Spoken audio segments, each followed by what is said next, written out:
गिरीश नरेश परेश महेश बिलेशय भूषण भो सांब सदा शिव शंभो शंकर शरणं मे तव चरणयुगम्।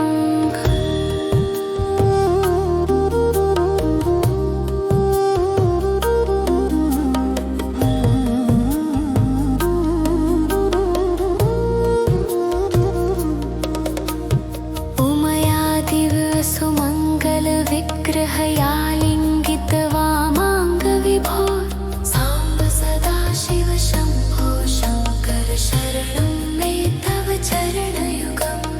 दूरीकुरु मामज्ञमनाथं दूरीकुरु मे दुरितं भो सांब सदा शिव शंभो शंकर शरणं मे तव चरणयुगम्।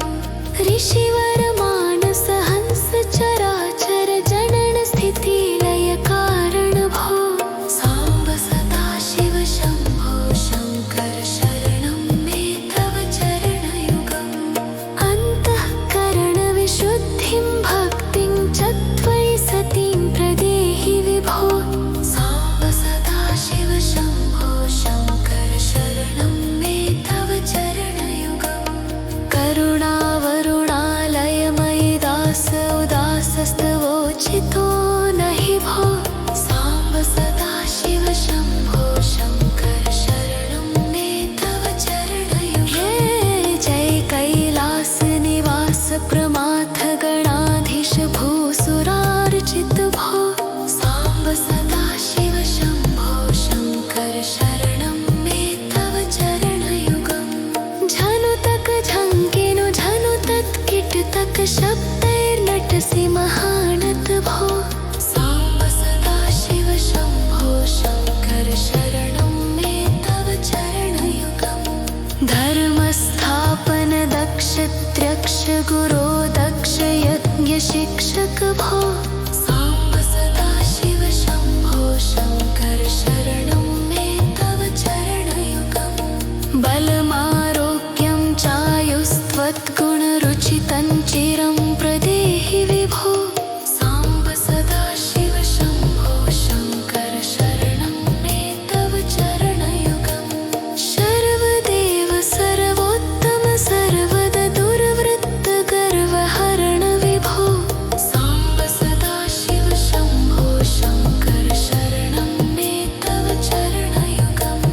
भगवन् भर्ग भयापह भूतपते भूतिभूषिताङ्ग विभो सांब सदा शिव शंभो शंकर शरणं मे तव चरणयुगम्।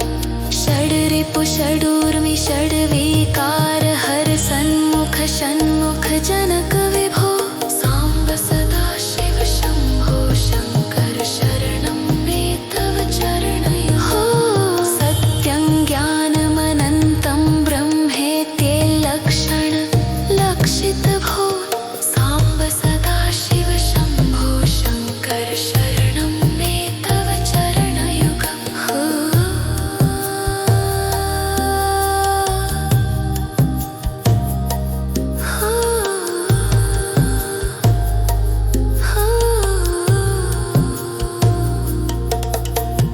मुख सुर गायक गीता पदान पद्य विभो सांब सदा शिव शंभो शंकर शरणं मे तव चरणयुगम्।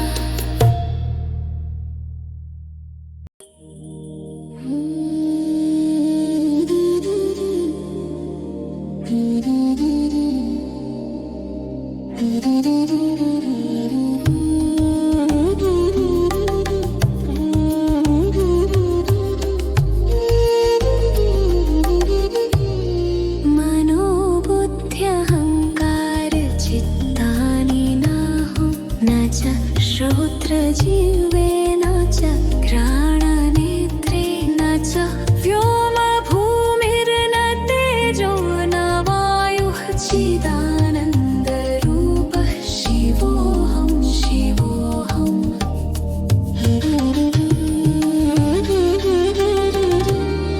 न च प्राणसञ्जो न वै पञ्चवायुः न वा सप्त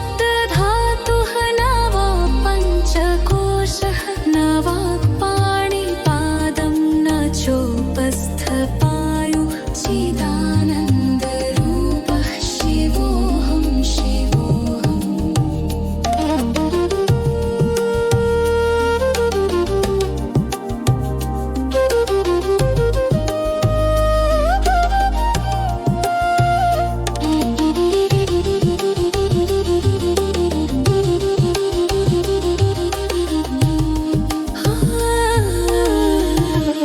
न मे द्वेषरागो न मे लोभमोहो मदो नैव मे नैव मात्सर्यभावः न धर्मो न चार्थो न कामो न मोक्षः चिदानन्दरूपः शिवोऽहं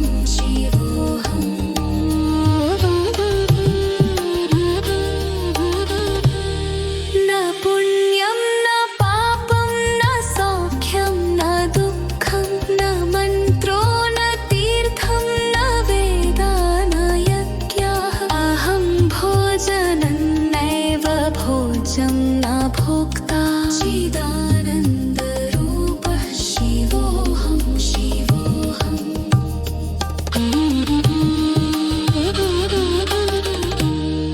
न मृत्युर्न शङ्का न मे जातिभेदः पिता नैव मे नैव माता न जन्मः न बन्धुर्न मित्रं गुरुर्नैव शिष्यं चिदानन्दरूपः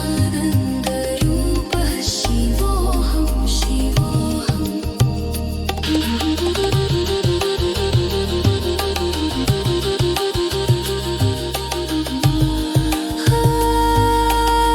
अहं निर्विकल्पो निराकाररूपो विभुत्वाच्च सर्वत्र सर्वेन्द्रियाणां न चासङ्गतं नैव मुक्तिर्न मेयः चिदानन्दरूपः शिवोऽहं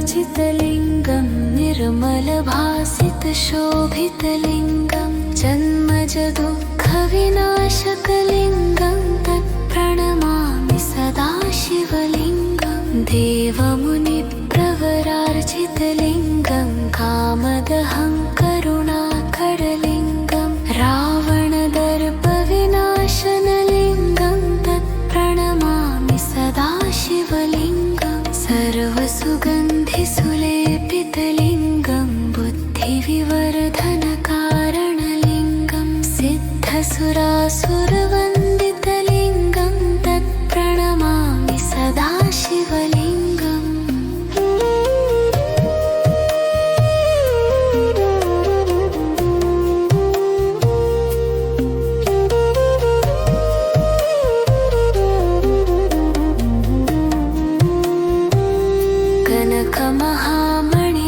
कनकमहामणिभूषितलिङ्गं फणिपतिवेष्टितशोभितलिङ्गं दक्षसुयद्गविनाशनलिङ्गं तत्प्रणमामि सदा शिवलिङ्गं कुङ्कुमचन्दनलेपितलिङ्गं पङ्कजहारसुशोभितलिङ्गं सञ्चितपापविनाशनलिङ्गं तत्प्रणमामि सदा शिवलिङ्गं देवगणार्चितसेवितलिङ्गं भावैर्भक्तिभिरेव च लिङ्गं दिनकरकोटिप्रभाकरलिङ्गं तत्प्रणमामि सदा शिवलिङ्गम्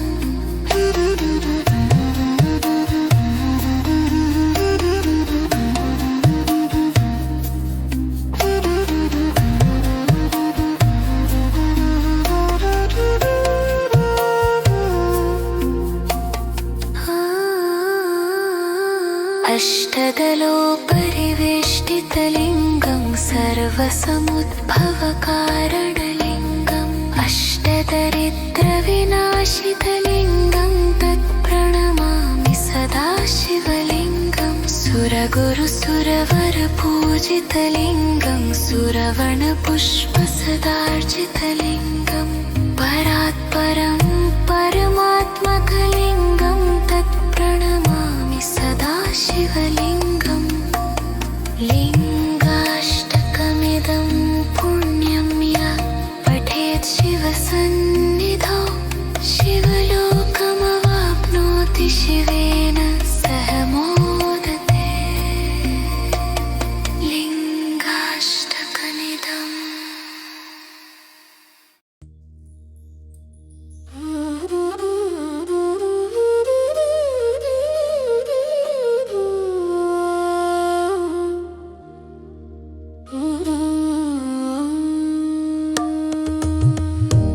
आशुतोष शशांक शेखर चंद्रमौली चिदंबरा कोटि कोटि प्रणाम शंभो कोटि नमन दिगंबरा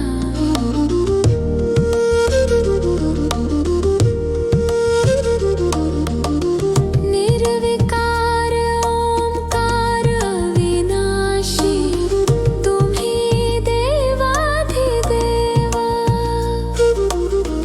जगत सर्जक प्रलय करता शिवम सत्यम सुंदरा निरंकार स्वरूप कालेश्वर महायोगीश्वरा दयानिधि दानेश्वर जय जटाधार अभयंकरा शूलपाणि त्रिशूलधारी औगड़ी बाघंबरी जय महेश त्रिलोचनाय विश्वनाथ विशंभरा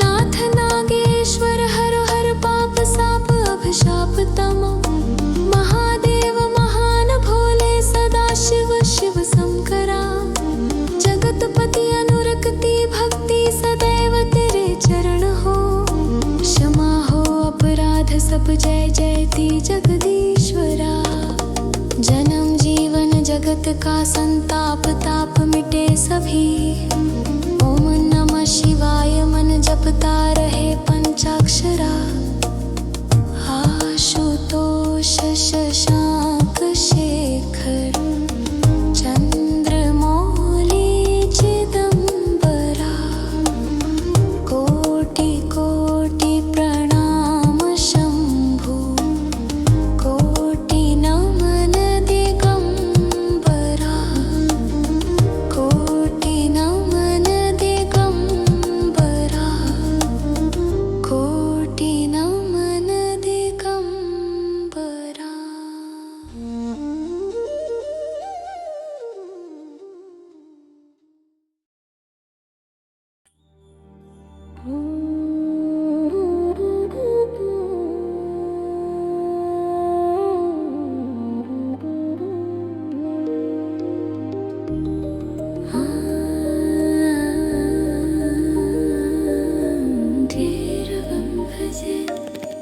देवराज सेव्यमान पावनाङ्घ्रिपङ्कजं व्यालयज्ञसूत्रमिन्दुशेखरं कृपाकरं नारदादियोगिं वृन्दवन्दितं दिगम्बरं काशिकापुराधिनाथ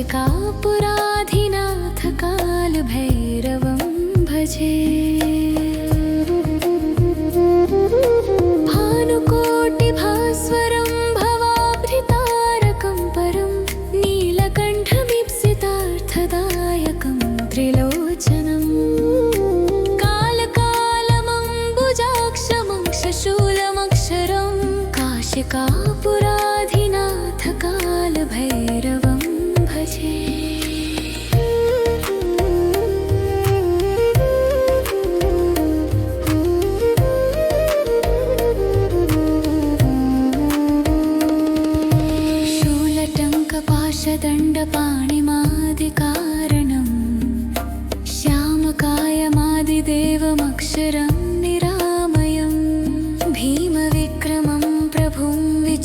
सहस्रताण्डवप्रियं काशिकापुराधिनाथ कालभैरवं भजे। भुक्तिमुक्तिदायकं प्रशस्तचारुविग्रहं भक्तवत्सलं स्थितं समस्तलोकविग्रहं विनिक्वनं मनोद्यहेमकिङ्किणीलसत्कटिं काशिकापुराधिनाथ कालभैरवं भजे।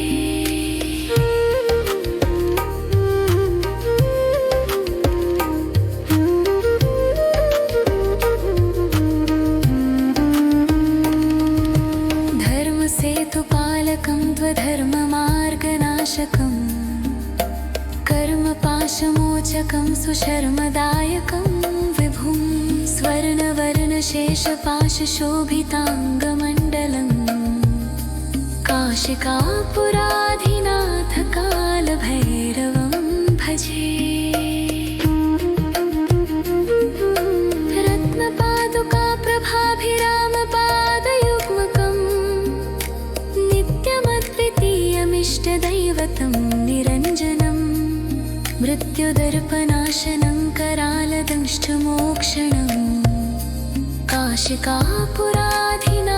कालभैरवं भजे।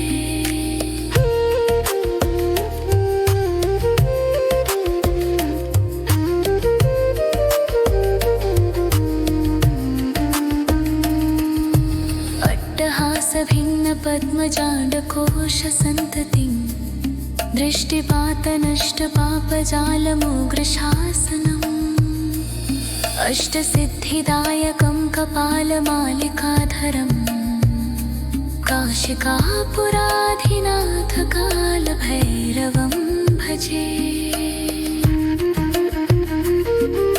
भूतसङ्घनायकं विशालकीर्तिदायकं काशीवासलोकपुण्यपापशोधकं विभुं नीतिमार्गकोविदं पुरातनं जगत्पतिं काशिकापुराधिनाथ कालभैरवं भजे।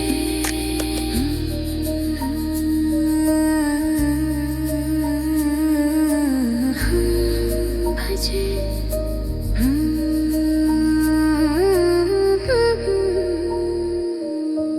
कालभैरवाष्टकं पठन्ति ये मनोहरम् ज्ञानमुक्तिसाधनं विचित्रपुण्यवर्धनं शोकमोहदैन्यलोभकोपतापनाशनं प्रयान्ति कालभैरवाङ्घ्रिसन्निधि नरा ध्रुवम्।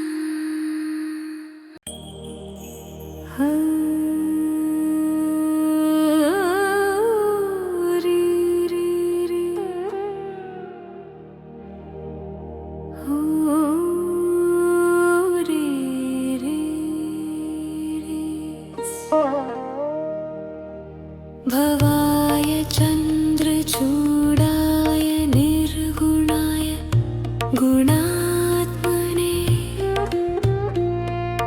कालकालाय रुद्राय नीलग्रीवाय मङ्गलम्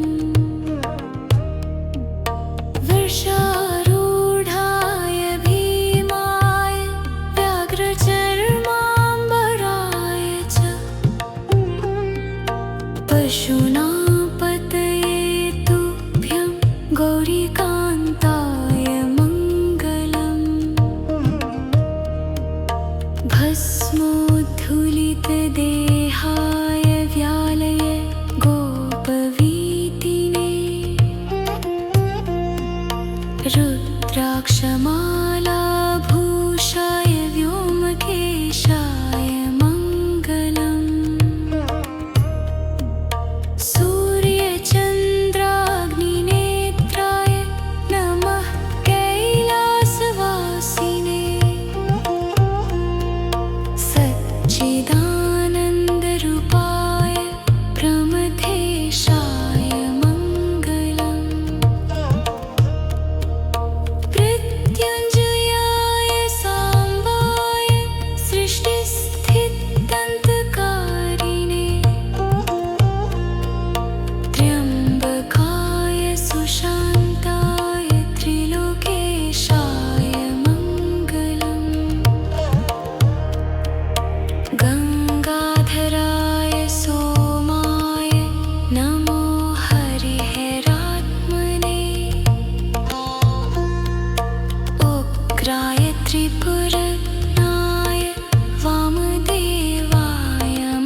चन्द्रहाराय त्रिलोचनाय भस्माङ्गरागाय महेश्वराय नित्याय शुद्धाय दिगम्बराय तस्मै नकाराय नमः शिवाय। मन्दाकिनी सलिलचन्दनचर्चिताय नन्दीश्वर प्रमथनाथ महेश्वराय मन्दारपुष्प बहुपुष्प सुपूजिताय तस्मै मकाराय नमः शिवाय।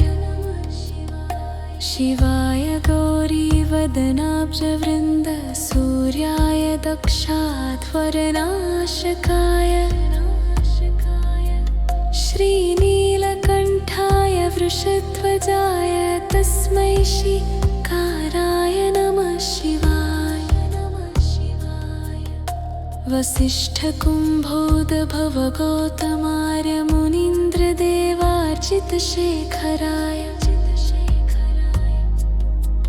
चन्द्रार्कवैश्वानरलोचनाय तस्मै वकाराय नमः शिवाय। यज्ञस्वरूपाय यक्षस्वरूपाय जटाधराय पिनाकहस्ताय सनातनाय दिव्याय देवाय दिगम्बराय तस्मै यकाराय नमः शिवाय। पञ्चाक्षरमिदं पुण्यं यः पठेत् शिवसन्निधौ शिवलोकमावाप्नोति शिवेन सह मोदते।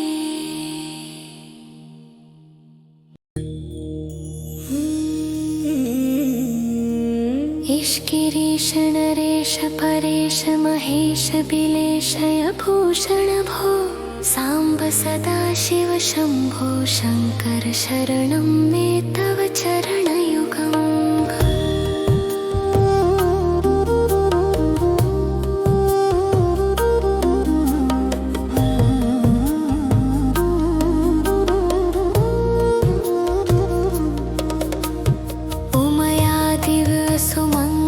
विग्रहयालिङ्गितवामाङ्गविभो साम्ब सदा शिव शम्भो शङ्कर शरणं मे तव चरणयुगम्।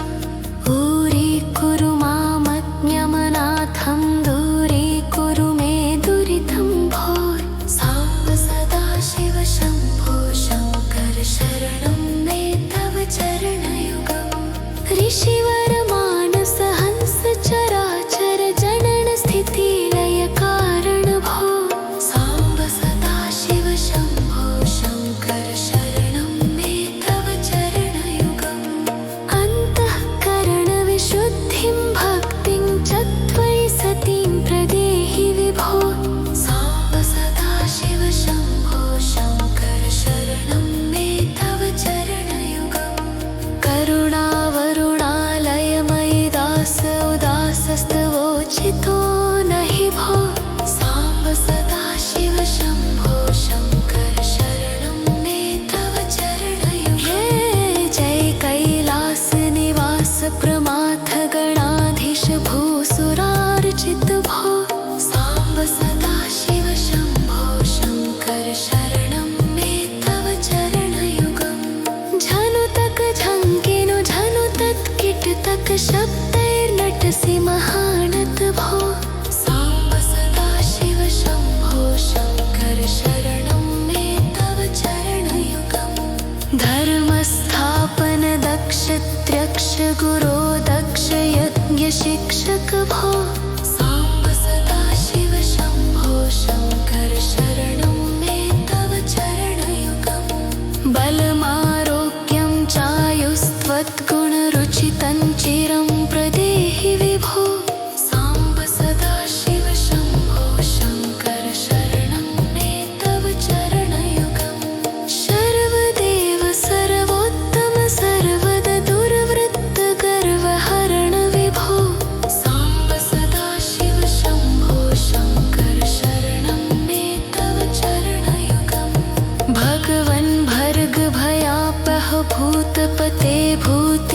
मूषिताङ्ग विभो साम्ब सदा शिव शम्भो शङ्कर शरणं मे तव चरणयुगम् षड्रिपु षडूर्मि षड्विकार हर सन्मुख षण्मुख जनक विभो साम्ब सदा शिव शम्भो शङ्कर शरणं मे तव चरणयुगम् सत्यं ज्ञानमनन्तं ब्रह्मेत्येल्लक्षण लक्षित भो साम्ब सदा शिव शम्भो शङ्कर शरणं मे तव चरणयुगम्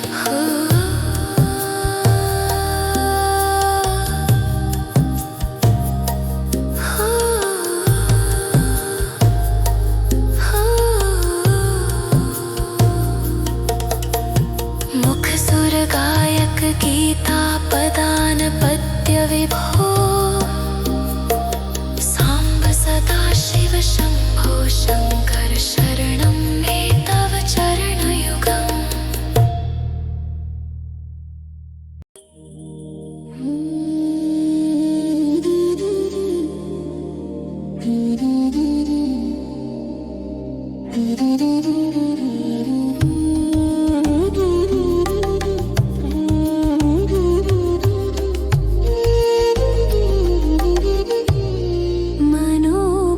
मनोबुद्ध्यहङ्कार चित्तानि नाहं न च श्रोत्र जिह्वे न च घ्राणनेत्रे न च व्योम भूमिर्न तेजो न वायुः चिदानन्दरूपः शिवोऽहं शिवोऽहम्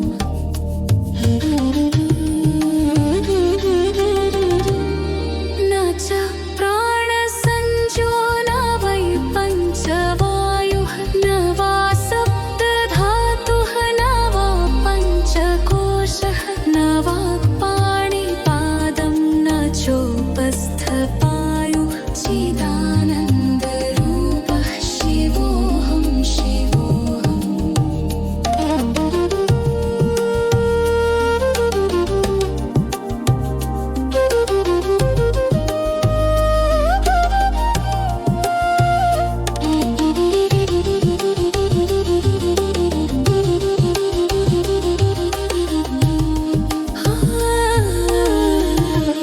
न मे द्वेषरागो न मे लोभमोहो मदो नैव मे नैव मात्सर्यभावः न धर्मो न चार्थो न कामो न मोक्षः चिदानन्दरूपः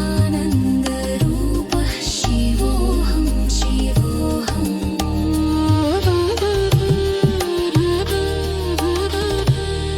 न पुण्यं न पापं न सौख्यं न दुःखं न मन्त्रो न तीर्थं न वेदा न यज्ञाः अहं भोजनं नैव भोज्यं न भोक्ता चिदानन्दरूपः शिवोऽहं शिवोऽहम्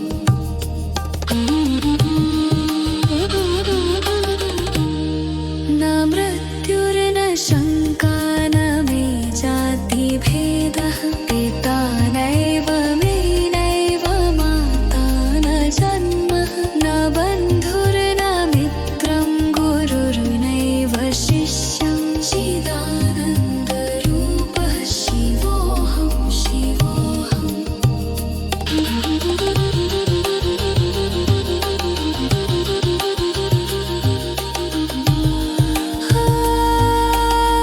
अहं निर्विकल्पो निराकाररूपो विभुत्वाच्च सर्वत्र सर्वेन्द्रियाणां न चासङ्गतं नैव मुक्तिर्न मेयः चिदानन्दरूपः शिवोऽहं शिवोऽहम्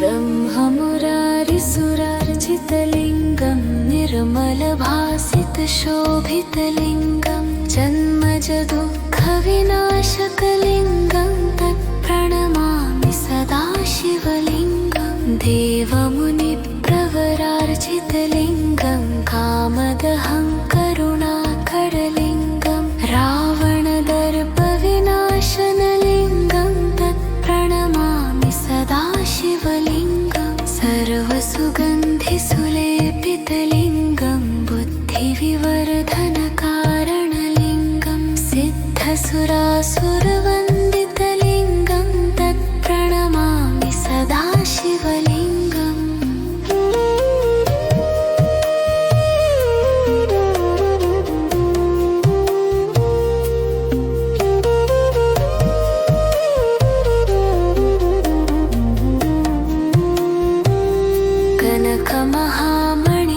कनकमहामणिभूषितलिङ्गं फणिपतिवेष्टितशोभितलिङ्गं दक्षसुयद्गविनाशनलिङ्गं तत्प्रणमामि सदा शिवलिङ्गं कुङ्कुमचन्दनलेपितलिङ्गं पङ्कजहारसुशोभितलिङ्गं सञ्चितपापविनाशनलिङ्गं तत्प्रणमामि सदा शिवलिङ्गं देवगणार्चितसेवितलिङ्गं भावैर्भक्तिभिरेव च लिङ्गं दिनकरकोटिप्रभाकरलिङ्गं तत्प्रणमामि सदा शिवलिङ्गम्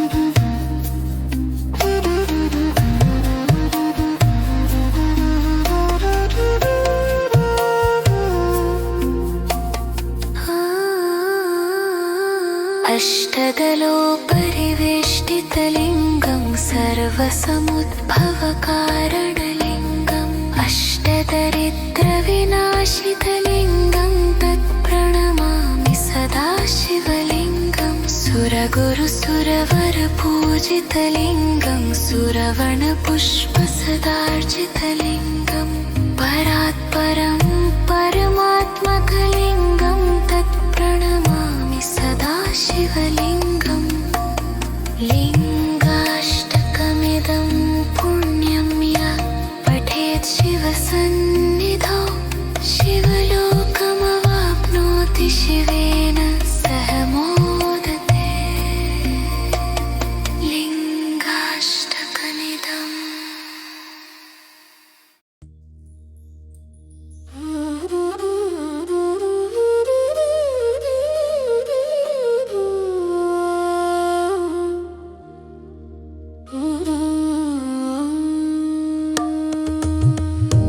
आशुतोष शशांक शेखर चंद्रमौली चिदंबरा कोटि कोटि प्रणाम शंभो कोटि नमन दिगंबरा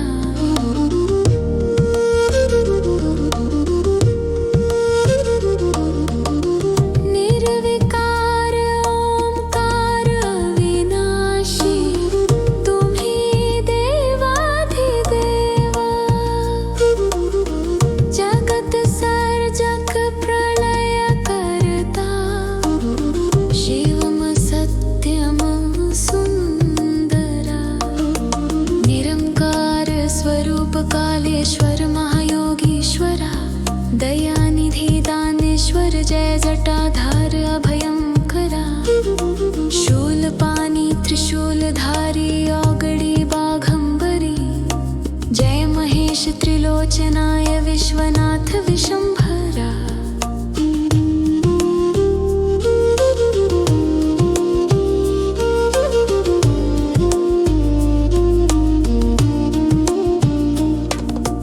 नाथ नागेश्वर हर हर पाप साप अभिशाप तमो महादेव महान भोले सदा शिव शिव शंकरा जगतपति अनुरक्ति भक्ति सदैव तेरे चरण हो क्षमा हो अपराध सब जय जयति जगदीश्वरा जन्म जगत का संताप ताप मिटे सभी।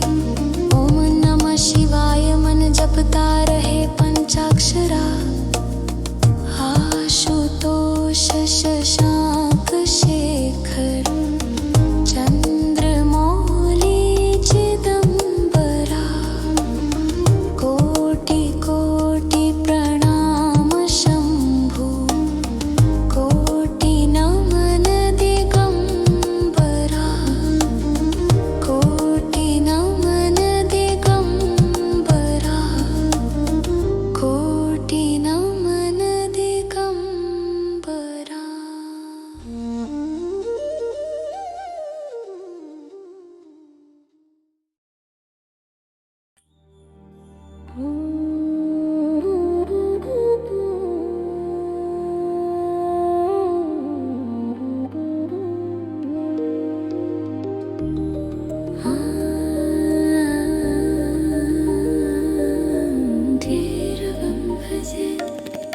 देवराज सेव्यमान पावनाङ्घ्रिपङ्कजं व्यालयज्ञसूत्रमिन्दुशेखरं कृपाकरं। नारदादियोगिं वृन्दवन्दितं दिगम्बरं। काशिकापुराधिनाथ कालभैरवं भजे। भानुकोटिभास्वरं भवाभृतारकं परं नीलकण्ठमीप्सितार्थदायकं त्रिलोचनं। कालकालमम्बुजाक्षमंशशूलमक्षरं काशिकापुराधिनाथ कालभैरवं भजे।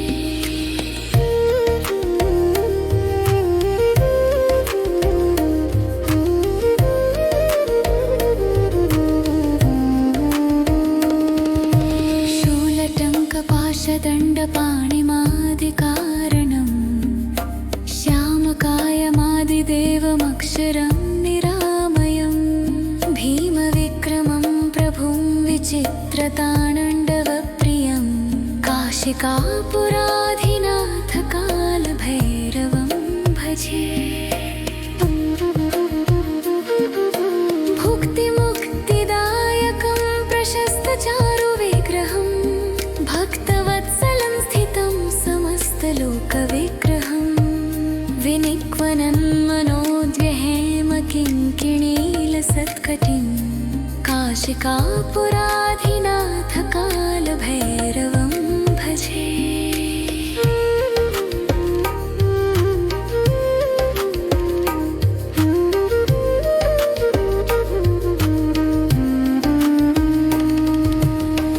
धर्मसेतुपालकं त्वधर्ममार्गनाशकं कर्मपाशमोचकं सुशर्मदायकं विभुं।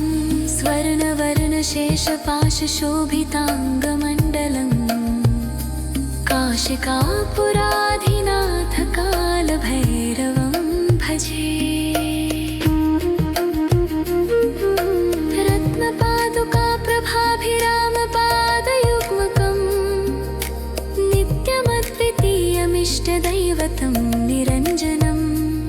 मृत्युदर्पनाशनं करालदंष्टमोक्षणं काशिकापुराधिनाथ कालभैरवं भजे।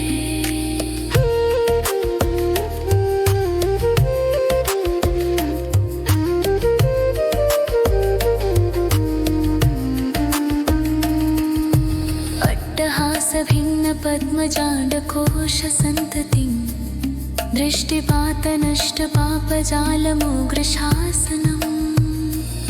अष्टसिद्धिदायकं कपालमालिकाधरं काशिकापुराधिनाथ कालभैरवं भजे।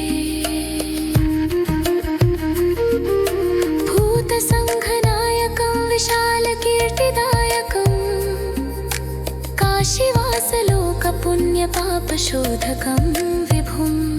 नीतिमार्गकोविदं पुरातनं जगत्पतिं काशिकापुराधिनाथ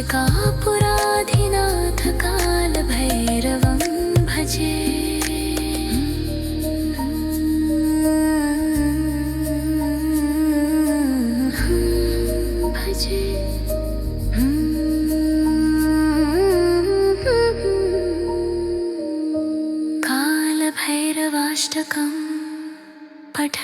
वदन्ति ये मनोहरं ज्ञानमुक्तिसाधनं विचित्रपुण्यवर्धनं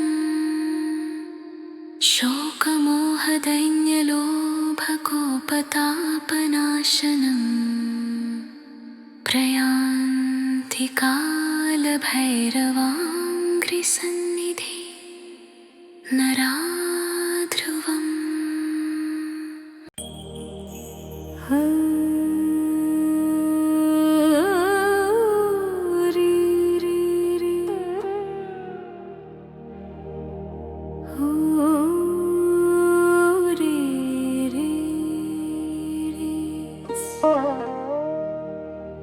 भवाय चन्द्रचूडाय निर्गुणाय गुणात्मने कालकालाय रुद्राय नीलग्रीवाय मङ्गलम् वृषारूढाय भीमाय व्याघ्रचर्माम्बराय च पशूनापतये तुभ्यं गौरीकान्ताय मङ्गलम् भस्मोद्धूलितदेहाय व्यालय गोपवीतिने रुद्राक्षमालाभूषाय व्योमकेशाय मङ्गलम् सूर्यचन्द्राग्निनेत्राय नमः कैलासवासिने सच्चिदानन्दरूपाय प्रमथेशाय मङ्गलम् मृत्युञ्जयाय साम्बाय सृष्टिस्थित्यन्तकारिणे त्र्यम्बकाय सुशान्ताय त्रिलोकेशाय मङ्गलम् गङ्गाधराय सोमाय नमो हरिहरात्मने उग्राय त्रिपुरनाय वामदेवाय मङ्गलम् सद्योजाताय शर्वाय दिव्यज्ञानप्रदायिने ईशानाय नमस्तुभ्यं पञ्चवक्त्राय मङ्गलम्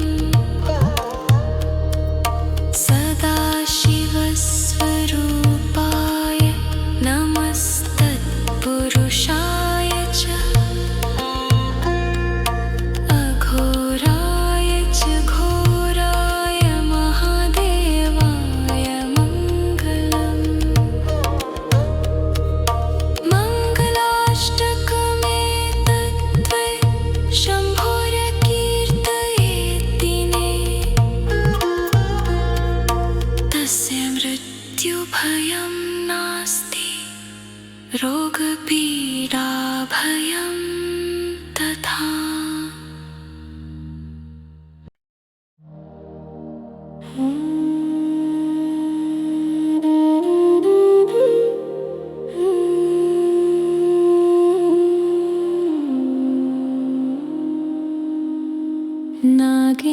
नागेन्द्रहाराय त्रिलोचनाय भस्माङ्गरागाय महेश्वराय नित्याय शुद्धाय दिगम्बराय तस्मै नकाराय नमः शिवाय। मन्दाकिनी सलिलचन्दनचर्चिताय नन्दीश्वर प्रमथनाथ महेश्वराय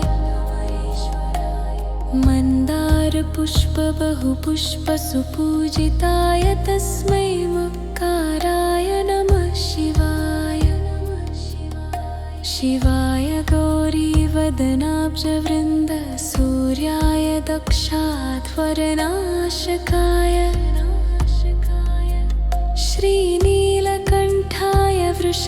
पूर्वजाय तस्मै श्रीकाराय नमः शिवाय। वसिष्ठकुम्भोद्भवगौतमार्य मुनीन्द्रदेवार्चितशेखराय चन्द्रार्कवैश्वानरलोचनाय तस्मै वकाराय नमः शिवाय। यज्ञस्वरूपाय यक्षस्वरूपाय जटाधराय पिनाकहस्ताय सनातनाय दिव्याय देवाय दिगम्बराय तस्मै यकाराय नमः शिवाय। पञ्चाक्षरमिदं पुण्यं यः पठेत् शिवसन्निधौ शिवलोकमावाप्नोति शिवेन